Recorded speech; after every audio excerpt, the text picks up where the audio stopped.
Hello students, welcome back again in lecture number 5। Solution chapter हम कर रहे थे बेटा।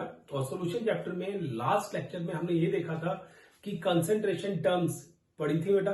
और उन कंसंट्रेशन टर्म्स में लास्ट नॉर्मेलिटी के बारे में पढ़ा था हम लोगों ने कि नॉर्मेलिटी क्या होती है, इक्विवेलेंट वेट क्या होता है, कौन कौन से फॉर्मूले होते हैं नॉर्मेलिटी कैलकुलेट करने के बेटा। आज हम स्टार्ट करेंगे बेटा टाइप्स ऑफ सॉल्यूशन। मैंने आपको देखो पहले अपने कुछ लेक्चर्स में बताया था कि सॉल्यूशन जो होता है कितने टाइप्स के होते हैं on the basis of physical state. तो हमने वहां पे जो क्लासिफिकेशन की थी बेटा वो हमने ये की थी कि सॉल्यूशन जो होते हैं there are 9 types of solution, जिसमें सॉल्यूशन की फिजिकल स्टेट 3 मेन मानी गई है। Gaseous state solution, liquid state solution और सॉलिड स्टेट सॉल्यूशन। और सॉल्यूट की आपके पास वही तीन again, gaseous, liquid and solid state. But हमारे सिलेबस में जो दे रखा है सॉल्यूशन बेटा, जो इस चैप्टर में हम पढ़ेंगे सॉल्यूशंस, वो हमारे पास है लिक्विड स्टेट सॉल्यूशन। तो जनरली देखो हम शुरू करते हैं आज के लेक्चर।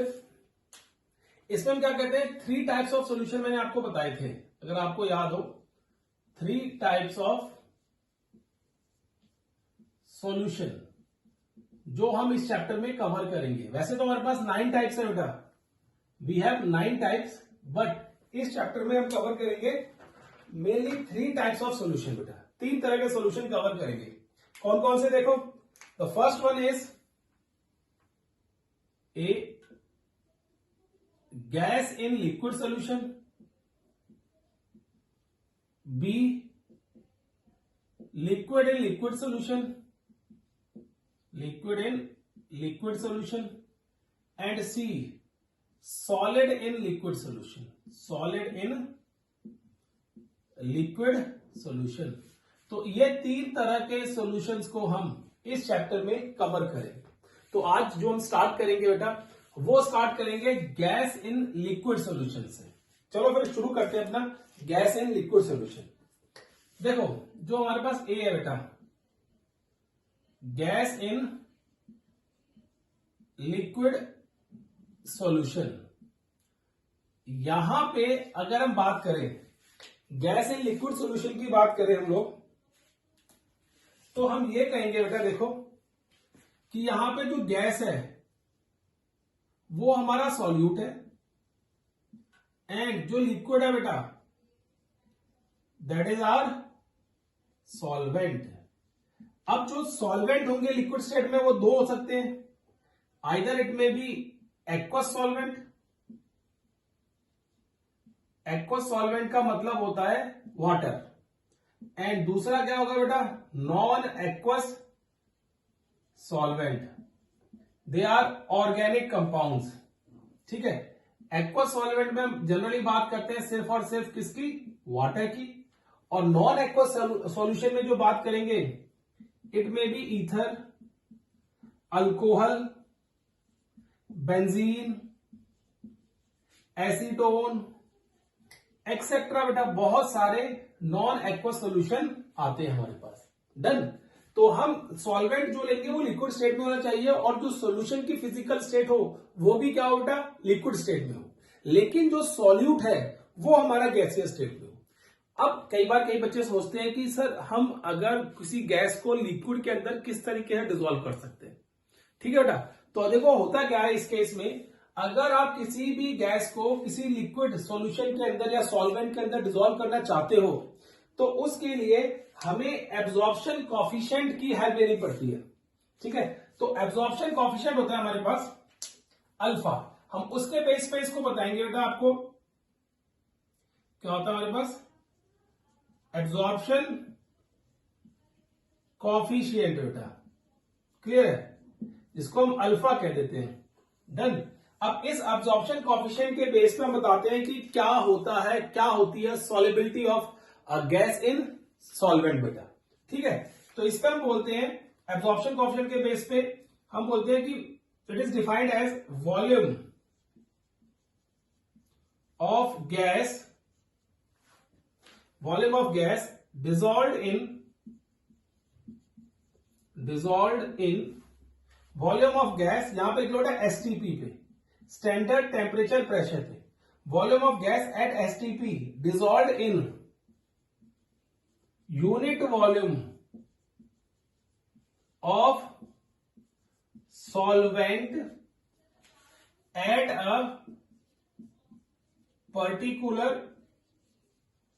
temperature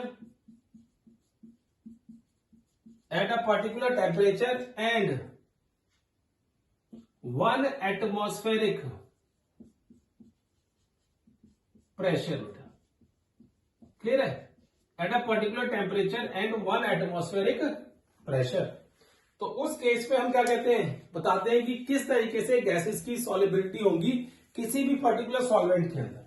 मैं आपको कुछ ऐसे एग्जांपल भी दूंगा जहां पे आपको रियल लाइफ एग्जांपल मिल जाएंगे, जहां पे आप खुद देखोगे कि हाँ यहाँ पे गैस जो है वो लिक्विड के अंदर डिसॉल्व है या सॉल्युबल होती है बेटा। क्लियर है केस? तो वैसे मैं आपको बता दिया, अगर आपसे कोई पूछे कि हम किस बेसिस में बताते हैं, क्योंकि गैस जो है बेटा उसका हम वॉल्यूम कैलकुलेट कर सकते हैं। जनरली मास कैलकुलेट करना चाहते हो तो उसके लिए डेंसिटी वगैरह चाहिए हमें, इसलिए हम बोलते हैं volume of the gas at STP dissolve in per unit या unit volume of solvent at a particular temperature and 1 atmospheric pressure. 1 atmospheric pressure इसलिए लिख रहे हैं क्योंकि जो रूम टेम्परेचर होता है बेटा, जो रूम प्रेशर होता है उसको हम 1 ATM लेके चलते हैं। क्लियर है? लेकिन आपके पास यहाँ पे temperature must be constant. Temperature जो है वो पर्टिकुलर होना चाहिए, ये नहीं कि टेम्परेचर आप चेंज कर दो, टेम्परेचर चेंज नहीं कर सकते, दैट मस्ट बी कांस्टेंट। तभी आप प्रॉपरली आइडिया लगा पाओगे कि कौन सी वाली गैस किस सॉल्वेंट के अंदर कितने अमाउंट में डिसॉल्व हो जाती है, what will be the solubility of that gas in that particular solvent बेटा। Clear case? अब देखो यही केस हम पढ़ते हैं तो हम क्या कहते हैं बेटा कि अगर हम फैक्टर्स देखें जो कि इफेक्ट करते हैं solubility of gas in solvent, तो क्या होता है देखो, factors affecting solubility of gas in liquid। ऐसे कौन कौन से फैक्टर्स हैं जो सॉल्युबिलिटी ऑफ गैस को लिक्विड के अंदर, जब आप डिसॉल्व करो किसी गैस को लिक्विड के अंदर तो उसकी सॉल्युबिलिटी के ऊपर क्या पड़ेगा, इफेक्ट पड़ेगा। तो देखो पहला जो फैक्टर आता है बेटा यहां पे, that is nature. First factor है नेचर ऑफ सॉल्यूट। सॉल्यूट क्या है हमारे पास यहां पे, gas, and nature of solvent. Solvent क्या है बेटा हमारे पास यहां पे, दैट इज लिक्विड। ठीक है? तो ये डिपेंड करेगा कितनी गैस, कोई भी गैस किसी पर्टिकुलर लिक्विड के अंदर डिसॉल्व होगी, that depends on the nature of solute, nature of gas, as well as that depend on the nature of solvent. कैसे देखो बेटा, अगर मैं नेचर ऑफ गैस की बात करूं या नेचर ऑफ सॉल्यूट की बात करूं तो यहां पे आप बहुत शॉर्टली और बहुत आप बोलते हैं ब्रीफ में दो चीज याद रखो बस।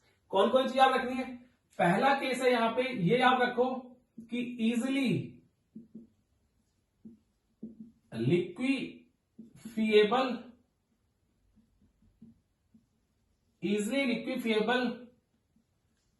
Gases are highly soluble in water. जो गैस जितनी इजिली लिक्विफाई हो जाएगी बेटा, मतलब उसको प्रेशर लगा के लिक्विड में कन्वर्ट कर दोगे, वो उतनी जल्दी ही वाटर के अंदर सॉल्युबल हो जाएगी। बात समझ में आई? जितनी गैस इजिली लिक्विफाई हो जाएगी उतनी जल्दी वो वाटर के अंदर सॉल्युबल हो जाती है बेटा। Clear case? अब मैं इजिली लिक्विफाइबल गैसेस का नाम लूं, अगर नाम बताऊं यहां पे तो देखो क्या होगा, यहां पे एग्जांपल देता हूं। जैसे इस केस के अंदर कार्बन डाइऑक्साइड,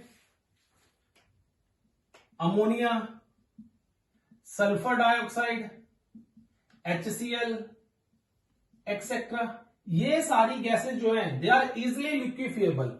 वो बहुत इजिली लिक्विफाई हो जाती हैं और सॉल्यूशन के अंदर डिसॉल्व हो जाती है बेटा।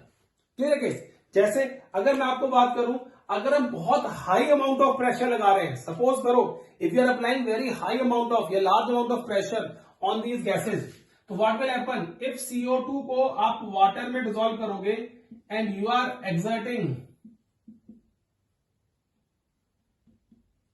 हाई प्रेशर लिख रहा हूं यहाँ पे HP लिख देता हूं, we are exerting high pressure, then what will happen, it will give you carbonic acid H2CO3।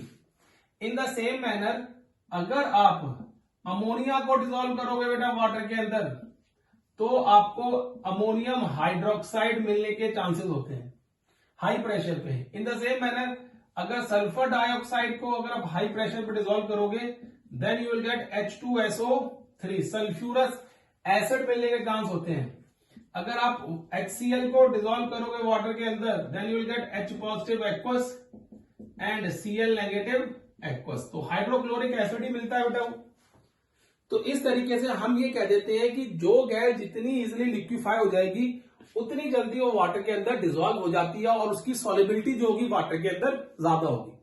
अब कई बार केस आता है कि बच्चे बोलते हैं कि लिक्विफिएबल का मतलब क्या है।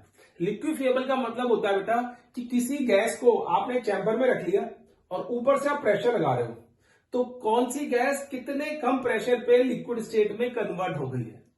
जो गैस लो प्रेशर पे लिक्विड स्टेट में कन्वर्ट हो जाती है उसको हम बोलते हैं that gas is highly liquefiable gas. ठीक है, तो हाईली लिक्विफिएबल गैसेस में CO2, ammonia, sulphur dioxide, HCl etcetera gas आती है। एंड जितनी ज्यादा लिक्विफिएबल गैस होगी वो उतनी ज्यादा वाटर के अंदर सॉल्युबल होती है बेटा। Clear case? तो ये केस आप याद रखना।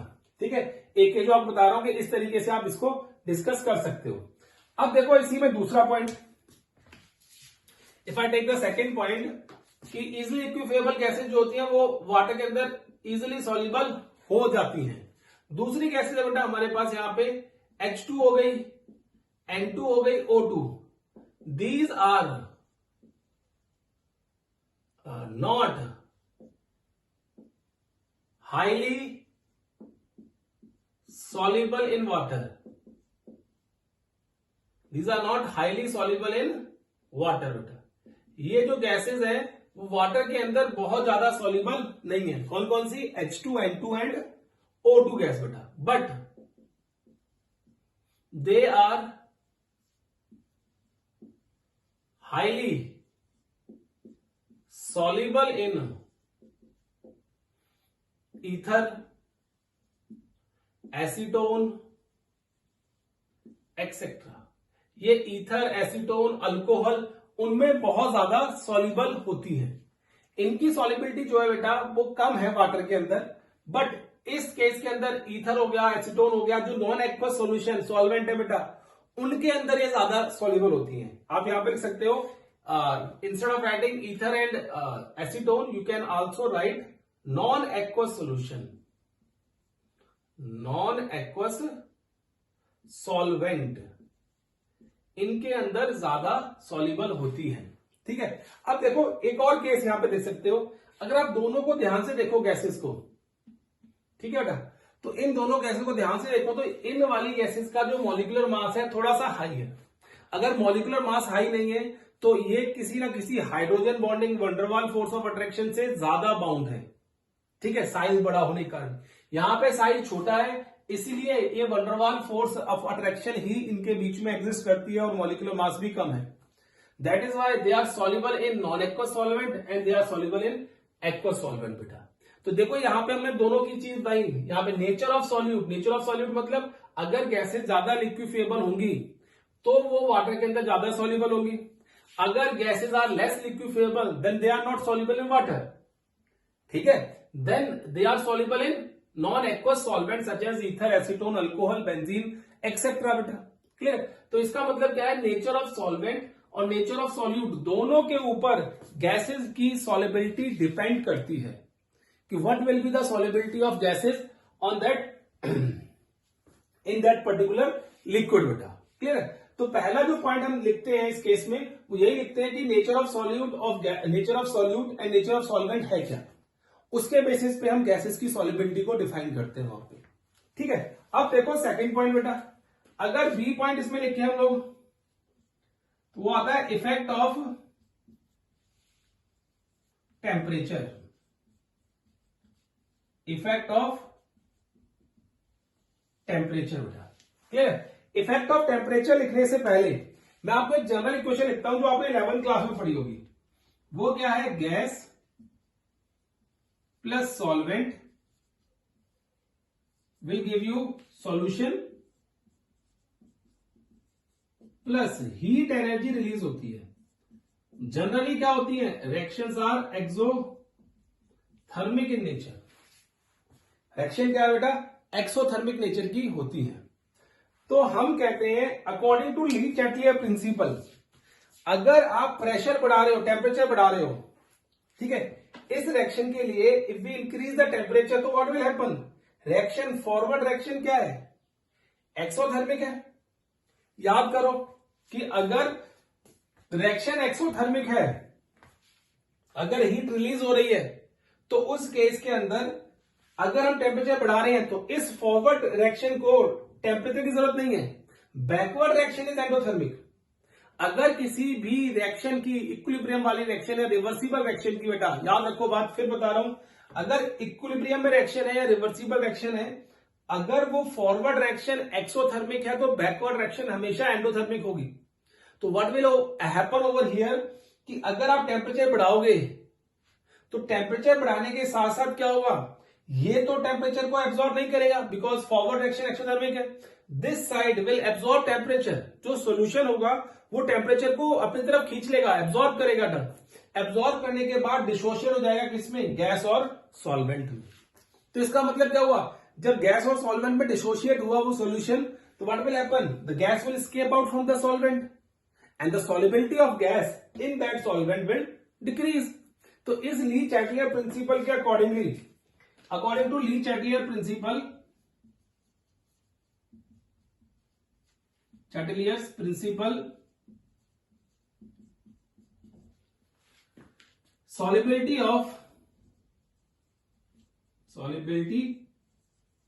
of gases decreased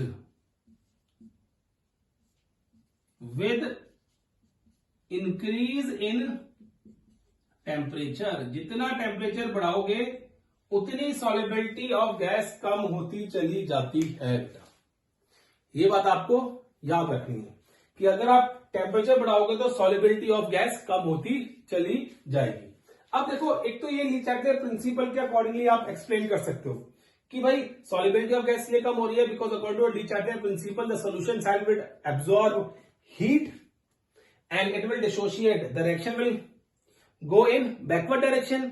what will happen, we will get from solution will get gas and solvent. From solution से हमें गैस और सॉल्वेंट मिलता है बेटा। So in this manner we will do like this बेटा, इस तरीके से उसको करेंगे। अब देखो दूसरा रीजन इसका, to talk about the second reason,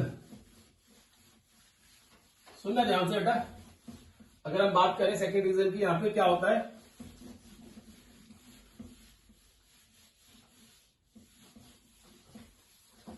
तो आप अपने लेवल पे इसको सोचो, सोच के देखो थोड़ा सा कि अगर मैं इफेक्ट ऑफ टेम्परेचर की बात कर रहा हूं, ठीक है, और इफेक्ट ऑफ टेम्परेचर में मैं क्या कह रहा हूं आपसे कि टेम्परेचर बढ़ा रहा हूं, तो टेम्परेचर बढ़ाने के साथ साथ क्या होगा, देखो रीजन देखो आप दूसरा, kinetic energy of both solvent and gaseous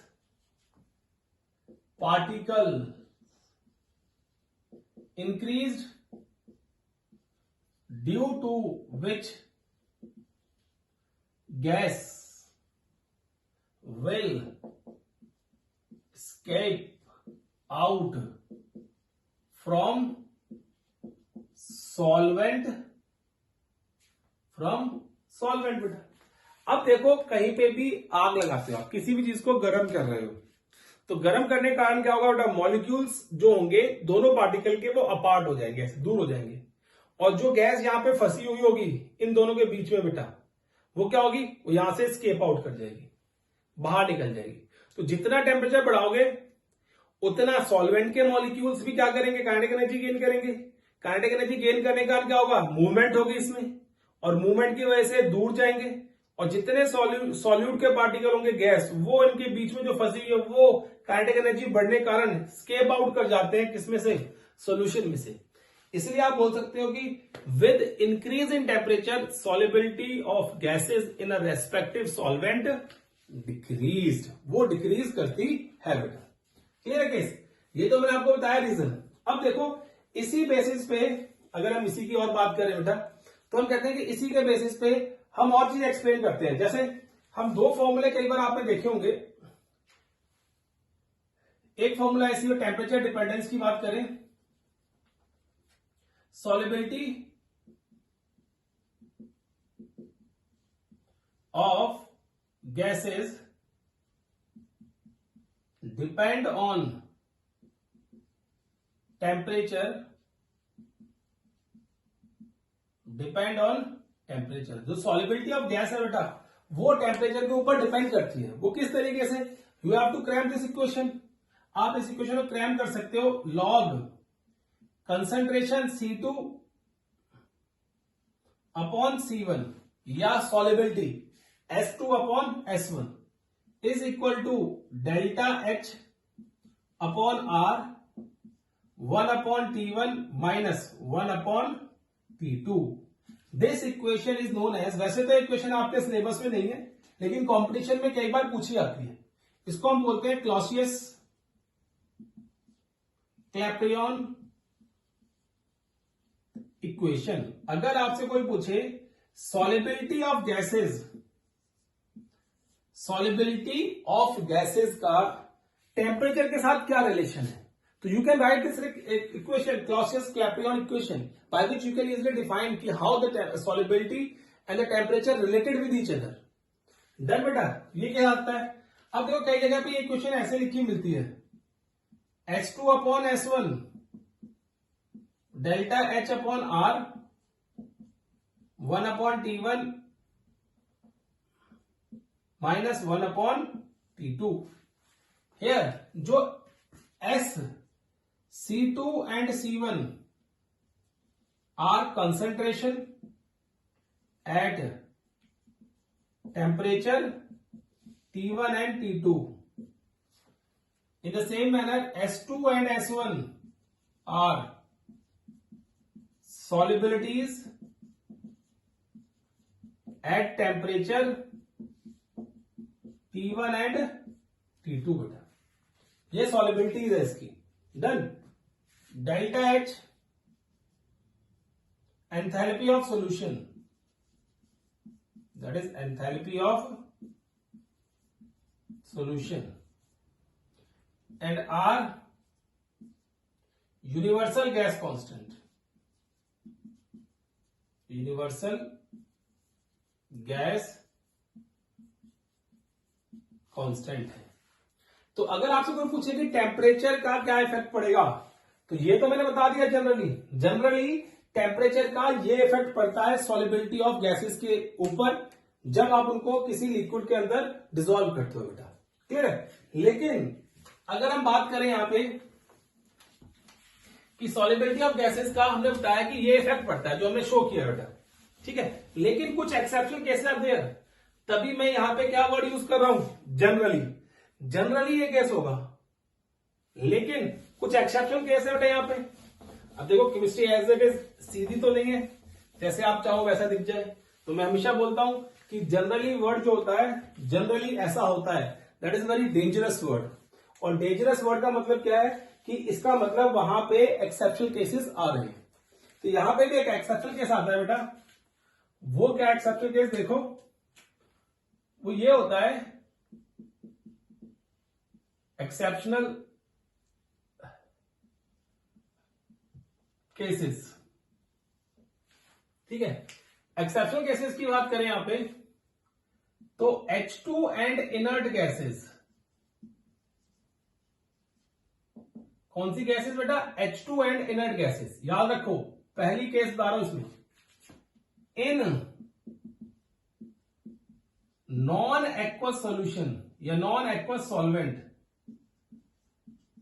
अगर आप H2 और इनर्ट गैसेस को नॉन एक्वस सॉल्वेंट के अंदर डिसॉल्व कर रहे हो, ठीक है, क्या कर रहे हो, H2 एंड इनर्ट गैसेस को किसी नॉन एक्वस सॉल्वेंट के अंदर डिसॉल्व कर रहे हो, तो with increase in temperature solubility slightly increased, slightly increase करती है। अगर आप H2 गैस को या इनर्ट गैसेस को किसी नॉन एक्वस सॉल्वेंट के अंदर डिसॉल्व कर रहे हो और उसका टेम्परेचर बढ़ा रहे हो, तो याद रखना सॉल्युबिलिटी जो होगी दैट विल स्लाइटली इंक्रीज, वो स्लाइटली इंक्रीज करती है। अब इस केस के अंदर अगर हम ली चैटलियर प्रिंसिपल देखें तो क्या है, ऐसा क्यों आता है, जनरली आपसे कोई पूछे भाई ऐसा क्यों हो रहा है कि H2 और इनर्ट गैस ऐसा क्यों शो कर रही है, तो उस केस में क्या होता है, देखो बेटा, अगर H2 या इनर्ट गैसेस को मैं किसी नॉन एक्वस सॉल्वेंट में डिसॉल्व कर रहा हूं, एक्वस सॉल्वेंट, तो व्हाट विल हैपन, सॉल्यूशन मिलेगा माइनस हीट। यहां पे जो रिएक्शन होगी बेटा, that reaction will be endothermic. क्या होगी, endothermic. In this case the forward reaction is endothermic, मतलब गैसेस को डिसॉल्व करने के लिए we need some heat over there, और जैसे ही हीट मिलती है ये उसके अंदर डिसॉल्व होना शुरू हो जाती है। अगर आप रूम टेम्परेचर पे इनको डिसॉल्व कर रहे हो एक पर्टिकुलर प्रेशर पे बेटा, या टेम्परेचर फिक्स किया हुआ है, प्रेशर बढ़ा रहे हो, ठीक है, तो अगर एक पर्टिकुलर प्रेशर पे अगर रूम टेम्परेचर इनको डिसॉल्व कर रहे हो रूम टेम्परेचर के ऊपर, तो इनकी सॉल्युबिलिटी कम होगी, लेकिन जैसे जैसे आप टेम्परेचर बढ़ाओगे इनकी सॉल्युबिलिटी बढ़ती चली जाएगी। बिकॉज क्या है बेटा ये केस कि एंडोथर्मिक रिएक्शन है, जितना टेम्परेचर बढ़ाओगे ये दोनों एब्जॉर्ब करेंगे, एब्जॉर्ब करके सॉल्यूशन में कन्वर्ट हो जाते हैं। तो according to Le Chatelier principle the reaction will move in forward direction if we increase the temperature.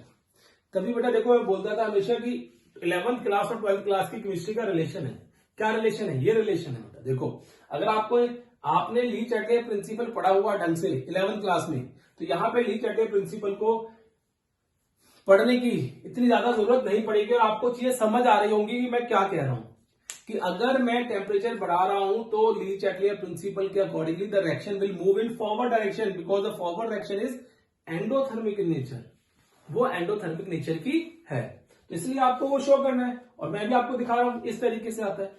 तो याद रखना कि अगर इफेक्ट ऑफ टेम्परेचर देखना हो कि क्या हो रहा है गैसेस की सॉल्युबिलिटी के ऊपर इन लिक्विड, तो टेम्परेचर के इफेक्ट में जनरली तो आप कह दो कि gases are their solubility decrease with increase in temperature, but अगर आप एक्सेप्शनल केस की बात करो तो आप बोल सकते हो हाइड्रोजन एंड इनर्ट गैसेस होती है, they are their solubility increased with increase in temperature because the reaction is endothermic in nature and according to Lee Chatelier principle hydrogen inert gas को जिस भी हम नॉन एक्वा सॉल्यूशन में dissolve करेंगे तो the reaction will move in forward direction and due to that particular observation we have said that की the solubility of H2 and inert gas in non aqua solvent increase with increase in temperature.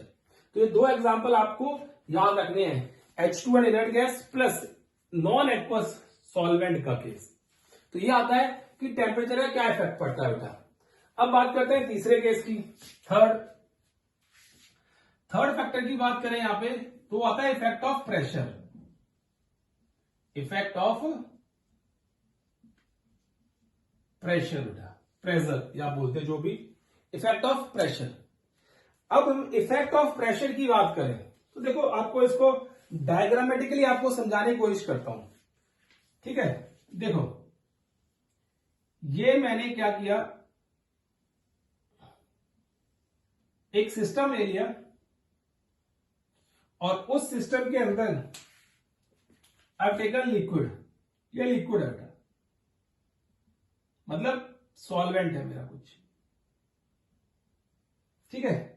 इस solvent के ऊपर ये कुछ gases के particles हैं, क्या है बेटा, गैसेस के पार्टिकल, ठीक है। दिस इज सॉल्वेंट और ये क्या है, gaseous particle, gaseous particles, clear है। तो जब हम प्रेशर लगाते हैं यहां पे P, तब ये कंडीशन है।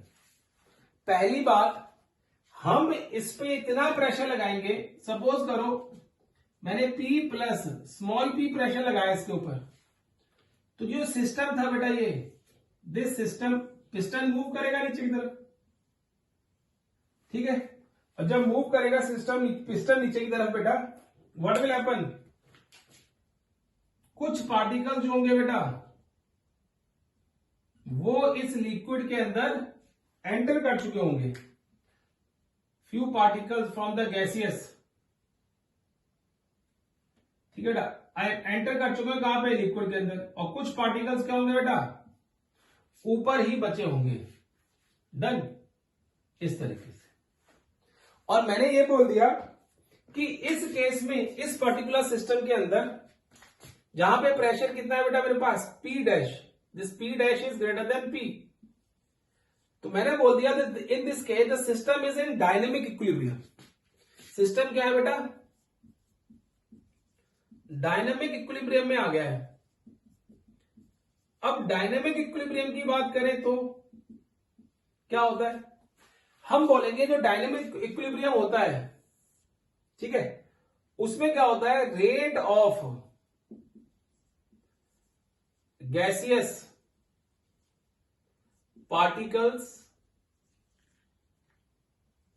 go into the solvent is equal to rate of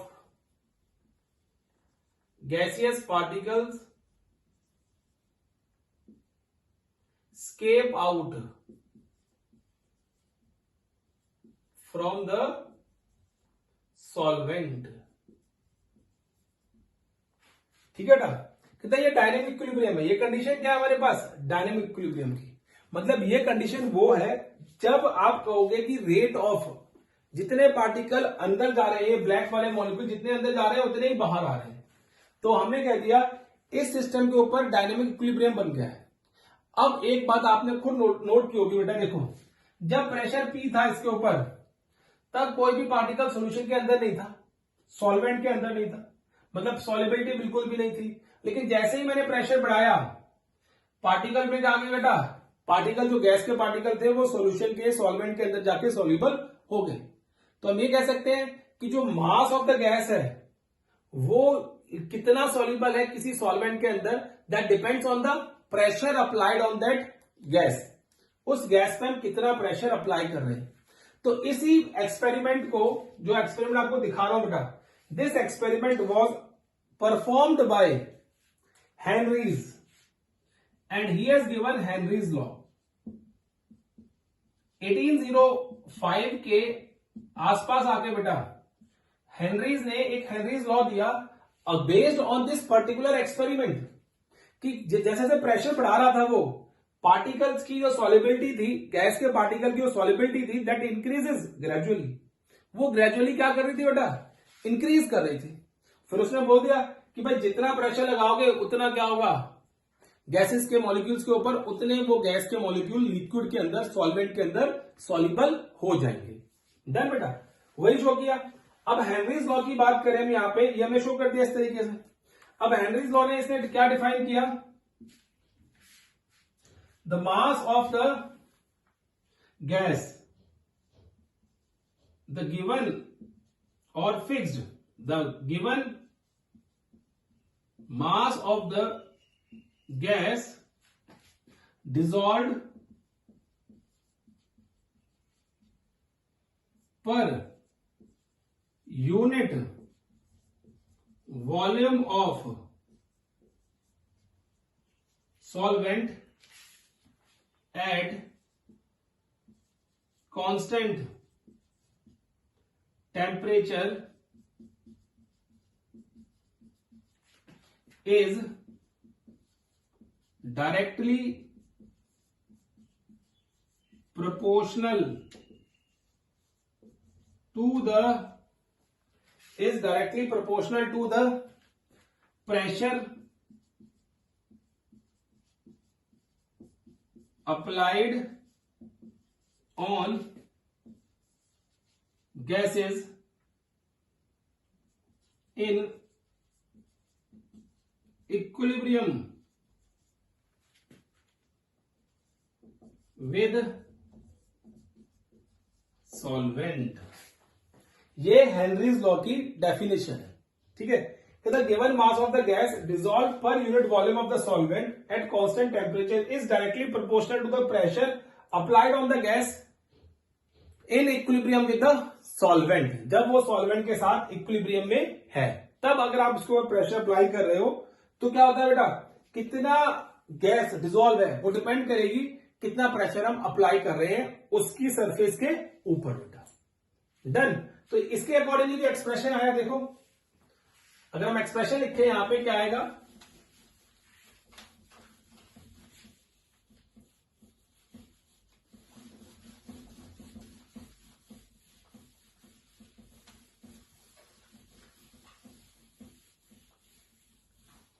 देखो बेटा यहां पे फिर आया कि mass of the given mass of the gas is directly proportional to the pressure. ये एक्सप्रेशन बन गया according to Henry's law. This expression is according to Henry's law. और हमने क्या किया बेटा, फिर इसको K इंटू P ये लिख दिया। This K is constant of proportionality.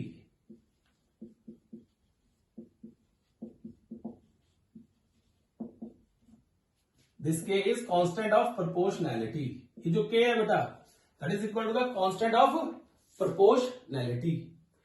अब हम बात करते हैं, देखो ये जब हेनरीज 1805 में बात कर रहा था बेटा, उसके साथ ही हमारे पास एक और साइंटिस्ट था साइमल्टेनियसली जो इसके ऊपर रिसर्च हो रही थी, and that was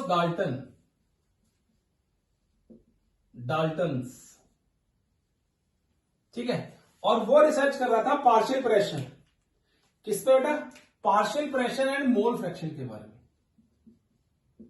partial pressure ये आपको लास्ट ईयर बताया हुआ है बेटा, and mole fraction. Partial pressure and mole fraction बेटा, क्लियर है केस। तो देखो क्या कहा इसने कहा था कि partial pressure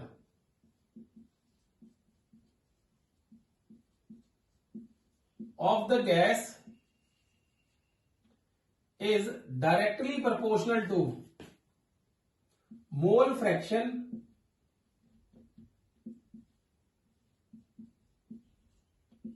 of that gas in the solvent या solution और solution, ठीक है बेटा। हम कहते हैं कि partial pressure of the gas, जितना पार्शियल प्रेशर गैस का ज्यादा होगा उतने mole fraction of that gas will be higher in the solution. कि पार्शियल प्रेशर लगा रहे हो, उस प्रेशर ज्यादा होने की वजह से क्या हो गया बेटा, मोल फ्रैक्शन जो थे उस पर्टिकुलर गैस के और सॉल्यूशन के अंदर ज्यादा हो गए। तो according to this particular law this P is directly proportional to mole fraction का ही, और हम लिख दिया फिर P is directly proportional to K into H, and this KH is Henry's constant। क्या बोलते हैं इसको हम लोग, Henry's constant। We call it Henry's constant बेटा, क्लियर है केस। अब देखो इस हेनरीज कांस्टेंट की बात करें, ये तो एक्सप्रेशन बन गया बट देखो बहुत सारे न्यूमेरिकल आपके एनसीईआरटी में दे रखे हैं। There are so many numerical in the NCERT which is based on this formula. इस फॉर्मूले के ऊपर बेस्ड है न्यूमेरिकल, सीधे directly. You should know the partial pressure KH and X या काई, इसे आप बोलते हो मोल फ्रैक्शन, ठीक है बेटा। अब देखो यहां पे KH क्या है, KH जो है दैट डिपेंड्स ऑन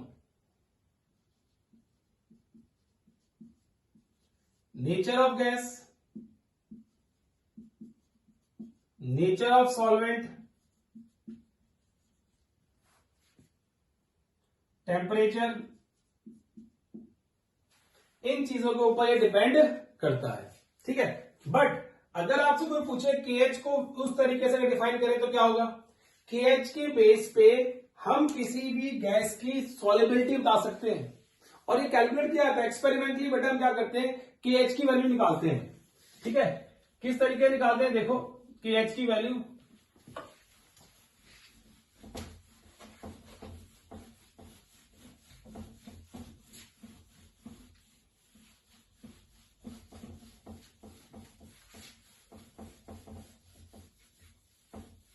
ठीक है बेटा, देखो हम क्या करते हैं, KH की वैल्यू कैलकुलेट करते हैं on the basis of this particular case, nature of gas, nature of solvent and temperature. तो हम कहते हैं देखो यहां पे higher the value of KH, याद रखना बेटा 2 point, higher the value of KH lower will be the solubility of gas। जितनी KH की वैल्यू ज्यादा होगी बेटा उतनी कम सॉल्युबिलिटी होगी किसी भी गैस की उस पर्टिकुलर सॉल्वेंट के अंदर, और जितनी कम होगी lower value of KH higher will be the solubility of gas। जितनी KH की वैल्यू कम होगी उतनी सॉल्युबिलिटी ज्यादा होगी उस गैस की उस पर्टिकुलर सॉल्वेंट के अंदर। यहां पे कंडीशन अप्लाई कर लेना, टेम्परेचर जो है that must be fixed, temperature fix होना चाहिए या कांस्टेंट होना चाहिए। आप टेम्परेचर को वेरी नहीं कर सकते, टेम्परेचर वेरी करने के साथ साथ गैस की सॉल्युबिलिटी के ऊपर भी फर्क पड़ता है, याद रखना। ठीक है, तो ये केस आता है अगर टेम्परेचर एक कांस्टेंट टेम्परेचर है और आप अलग अलग गैसेस को ले रहे हो एक ही पर्टिकुलर सॉल्वेंट के अंदर, तो उनकी सॉल्युबिलिटी क्या होगी, अलग अलग होगी।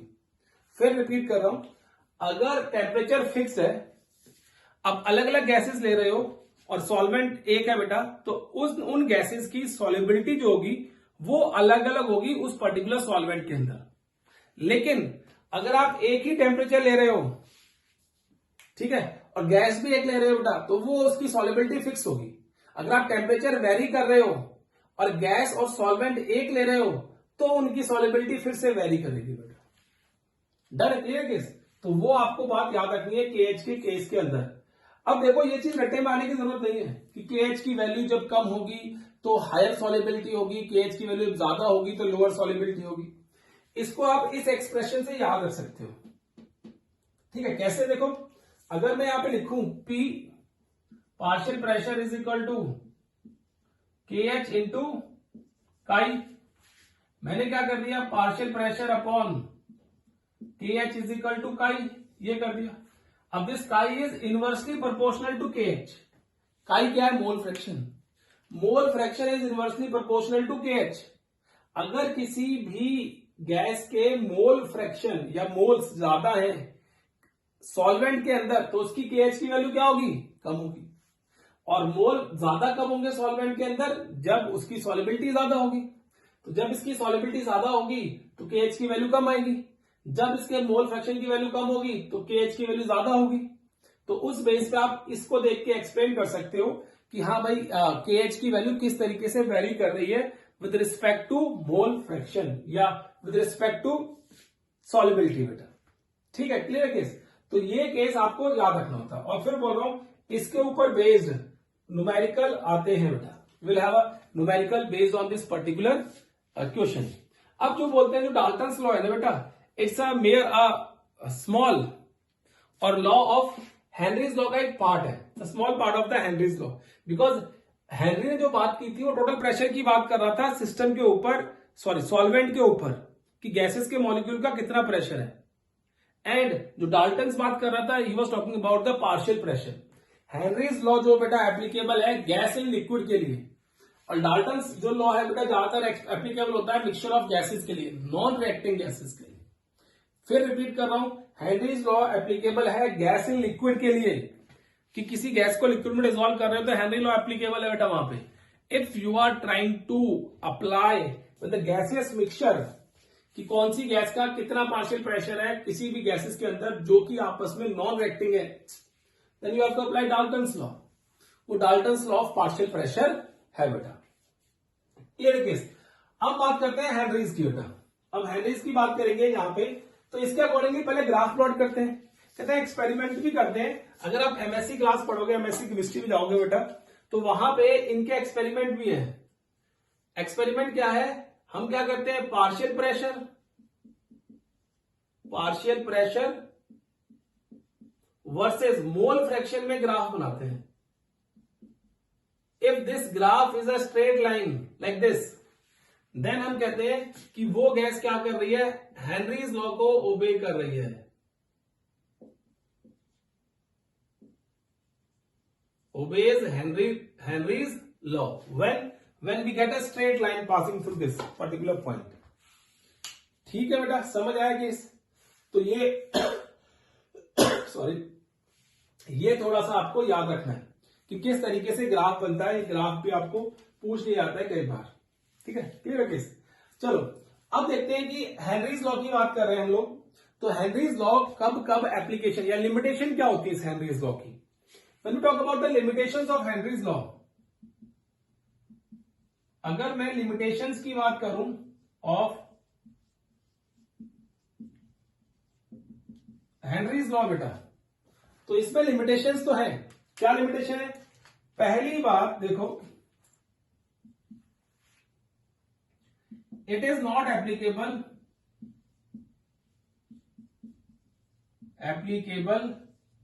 at high pressure. बहुत ज्यादा हाई प्रेशर पे ये एप्लीकेबल नहीं है। This Henry law is not applicable at very high pressure. बहुत ज्यादा हाई प्रेशर पे ये जो हेनरी लॉ है बेटा, दैट इज नॉट एप्लीकेबल, वो एप्लीकेबल है ही नहीं। डन बेटा, this Henry law is not applicable at very high pressure. याद रखना बात इसको, ठीक है। अब क्यों एप्लीकेबल नहीं है ये बताऊंगा आपको धीरे धीरे करके। सेकेंड देखो, it is not applicable at too low temperature. अगर टेम्परेचर बहुत कम हुआ तब भी ये हेनरी लॉ एप्लीकेबल नहीं है। बहुत ज्यादा कम टेम्परेचर पे ये एप्लीकेबल नहीं है, बिकॉज उस टेम्परेचर के ऊपर गैसेस की जो सॉल्युबिलिटी होगी लिक्विड के अंदर, that will not show any variation. मतलब उसमें बहुत ज्यादा फर्क नहीं पड़ेगा या बहुत ज्यादा गैस सॉल्युबल ही नहीं होंगी उस पर्टिकुलर टेम्परेचर पे जाके, ठीक है। Third, gas must not B soluble, highly soluble in solvent, highly soluble in solvent। ऐसा भी ना हो कि बेटा गैस जो है बहुत ज्यादा सॉल्युबल हो सॉल्वेंट के अंदर।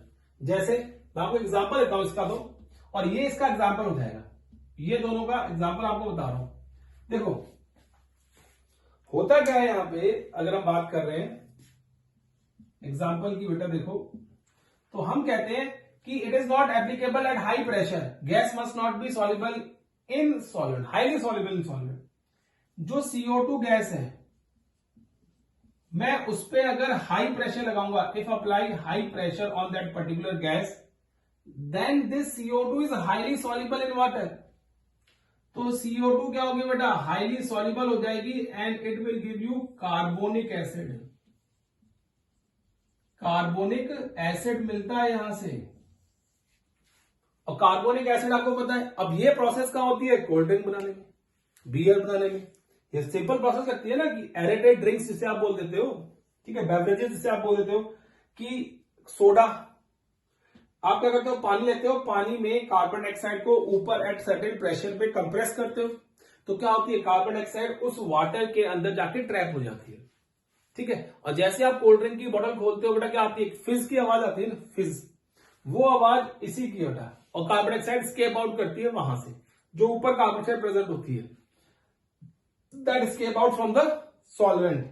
तो इसलिए अगर आप ज्यादा प्रेशर लगा दोगे इसके ऊपर, तो that carbon dioxide react with water and will give you carbonic acid. तो इसलिए हाई प्रेशर पे ये एप्लीकेबल नहीं है, और गैस ज्यादा सॉल्युबल नहीं होनी चाहिए। अगर सॉल्युबल हो गई तो प्रोडक्ट फॉर्मेशन हो सकती है, ठीक है। थर्ड बेटा देखो, sorry fourth, gas must not undergo association और डिसोसिएशन। अगर आप हेनरीज लॉ लगा रहे हो तो गैस जो है बेटा, it should not undergo association और dissociation. The gas must not undergo association और डिसोसिएशन। एसोसिएशन और डिसोसिएशन नहीं होनी चाहिए गैस की। जैसे अगर हम बात करते हैं HCl को, बेटा मैं क्या कर रहा हूं, वाटर के अंदर डिसॉल्व कर रहा हूं और मैंने हाई प्रेशर लगा दिया, तो हो सकता है वो H पॉजिटिव एक्वस और Cl नेगेटिव एक्वस बन जाए, तो ये डिसोसिएशन ऑफ गैस हो गई। तो इस तरीके से डिसोसिएशन नहीं होनी चाहिए। अगर डिसोसिएशन इस तरीके से हो गई बेटा, तो फिर क्या फायदा उस गैस को उसमें सॉल्युबल या डिसॉल्व करने का। और एसोसिएशन देखो, NH3 को जब आप डिसॉल्व करोगे इसके अंदर तो क्या होगा, वो अमोनियम हाइड्रोक्साइड देती है NH4OH, दिस इज एसोसिएशन। तो इस तरीके की डिसोसिएशन और एसोसिएशन जहां पर भी होगी गैसेस की लिक्विड के अंदर, वहां पर हेनरीज लॉ एप्लीकेबल नहीं है। तो 4 जगह पे हेनरीज लॉ एप्लीकेबल नहीं है। The first one is it is not applicable at very high pressure, it is not applicable at too low pressure, the gas must not be soluble, the gas must not be soluble in highly soluble in solvent, and the third one is, fourth one is, the gas must not undergo association and dissociation। और उसके example मैंने दोनों आपको यहां पे show कर दिए बेटा, ये दोनों एग्जाम्पल शो किए हुए हैं। ठीक है, अब देखो बेटा हम पढ़ते हैं कि एप्लीकेशंस क्या होंगी हेनरीज लॉ की। पहले आप नोट करो इसको।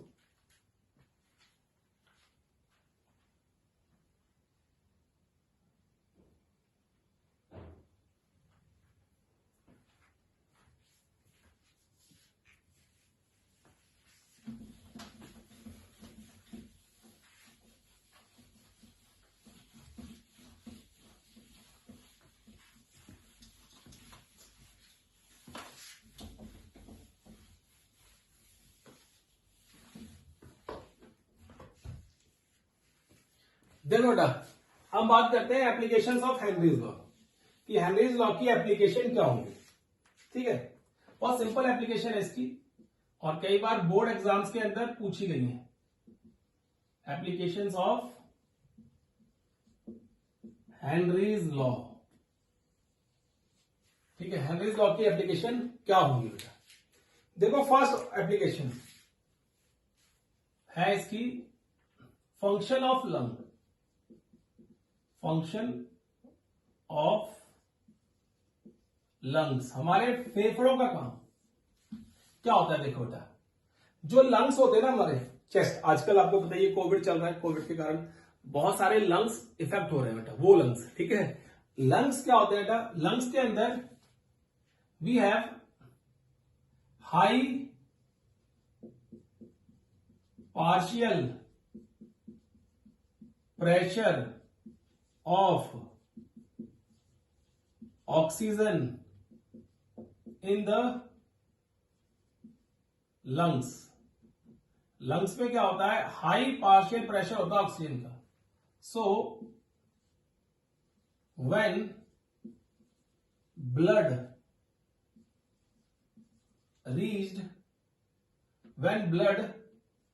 reaches to lungs, oxygen combined with it to form oxyhaemoglobin. क्या होता है बेटा, जब ब्लड या हीमोग्लोबिन जब लंग्स के पास पहुंचता है तो लंग्स में पार्शियल प्रेशर का आप है, तो वो पार्शियल प्रेशर अपने आप को कम करने जाएगा। तो क्या होता है, जब वो ब्लड उसके पास पहुंचता है तो ऑक्सीजन क्या करती है, उस हीमोग्लोबिन से कंबाइन कर जाती है एंड फॉर्म ऑक्सीहीमोग्लोबिन। तो लिक्विड है ब्लड और ऑक्सीजन क्या है, गैस है। That is example of gas in liquid solution. तो इसलिए वहां पे फंक्शन इस तरीके से होता है। और जब ये ऑक्सीहीमोग्लोबिन आपके डिफरेंट पार्ट्स के अंदर जाता है बेटा, वहां पे टिश्यूज होते हैं, मसल्स होती हैं, ठीक है, वहां पे जब जाता है तो क्या करता है, वहां पे पार्शियल प्रेशर कम होता है और पार्शियल प्रेशर कम होने के कारण क्या होता है, वो ऑक्सीजन वो सेल को दे देता है और हीमोग्लोबिन बच जाता है। फिर दोबारा से हीमोग्लोबिन क्या होता है, लंग्स के पास वापस आता है बेटा, टू गेट ऑक्सीजन बेटा। तो इस तरीके से ये जो फंक्शन ऑफ लंग्स है that is totally based on Henry's law property बेटा, जो हेनरीज लॉ है उसके ऊपर बेस्ड है। सेकंड देखो बेटा बी, प्रिपरेशन ऑफ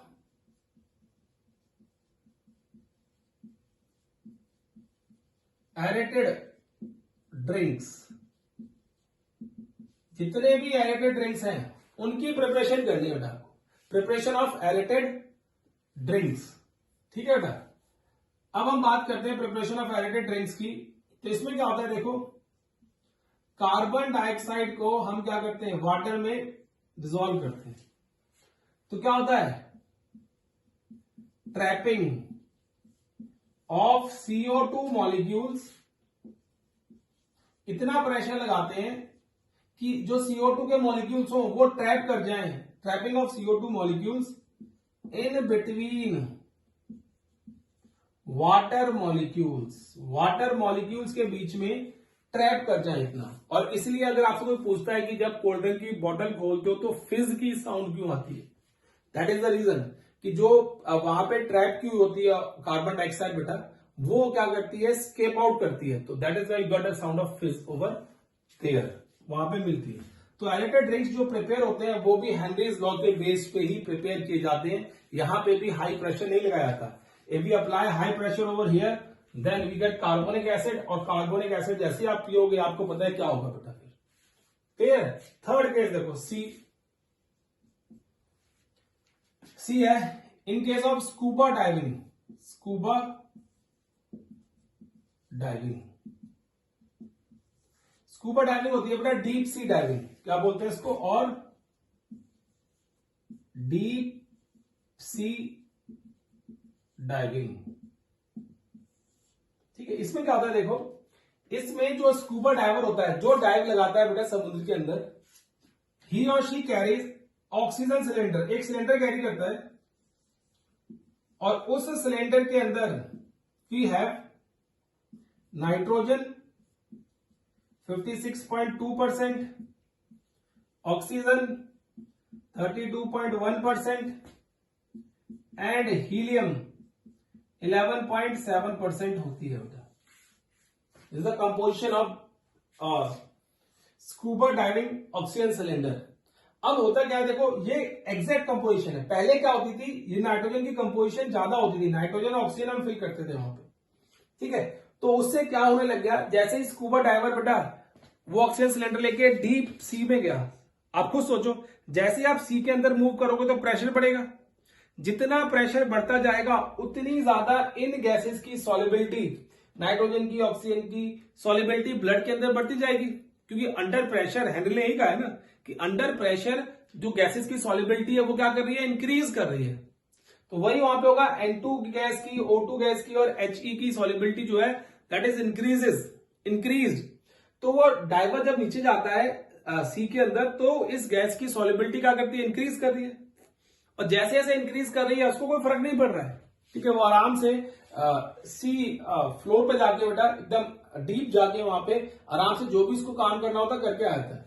लेकिन जब वो वापस निकलता है बेटा वहां से, तो पहली बात, एक स्ट्रेट फॉरवर्ड वापस नहीं आते, एक स्लांट में वापस आना चाहिए बेटा, तो धीरे धीरे करके क्या होता है, प्रेशर कम होगा।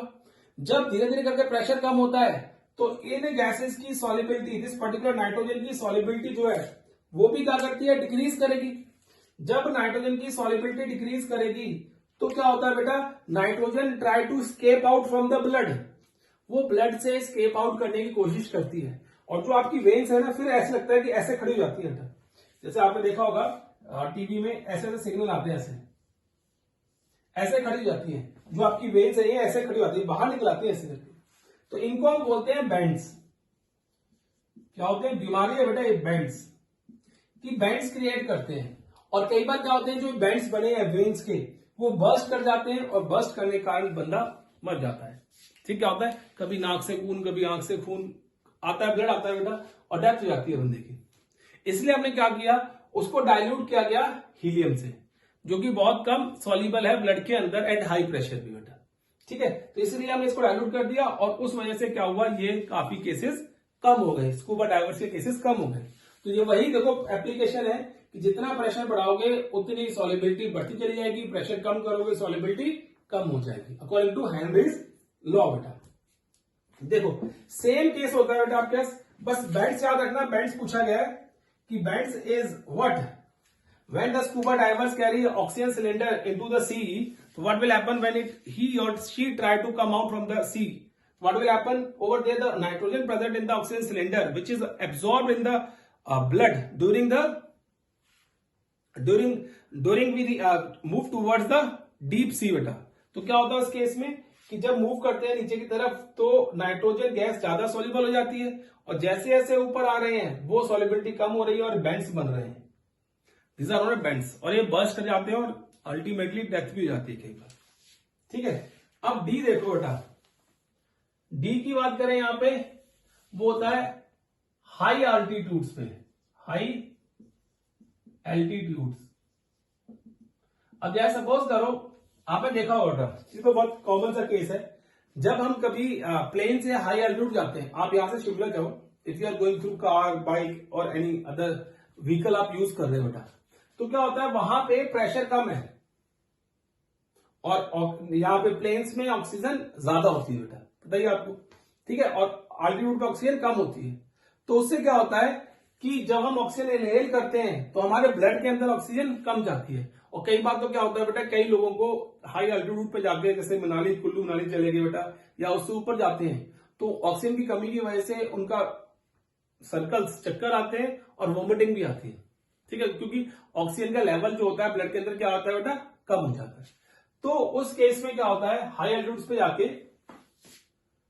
Percentage of oxygen decrease in the blood, due